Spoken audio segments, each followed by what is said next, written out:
hier in die bosveld, waar ek my siel kan vind. Bos is my kos, die bosveld my... Ma Sonet sê dat Keisha, as 'n klein dogtertjie, nooit gepraat het van my kap nie.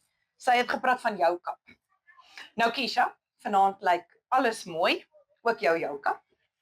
Keisha is een van daardie heerlike onderwysverhale.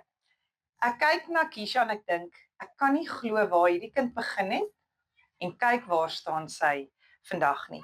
Keisha het 'n lang pad gestap met epilepsie, met die neeweffekte van swaar medikasie en gevolglike moeilik leer.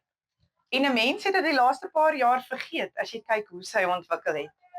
Dames en here, ons vier ons eerste matrikulant, Keisha Brink en metgesel. I've been waiting for a day like this to come struck like light.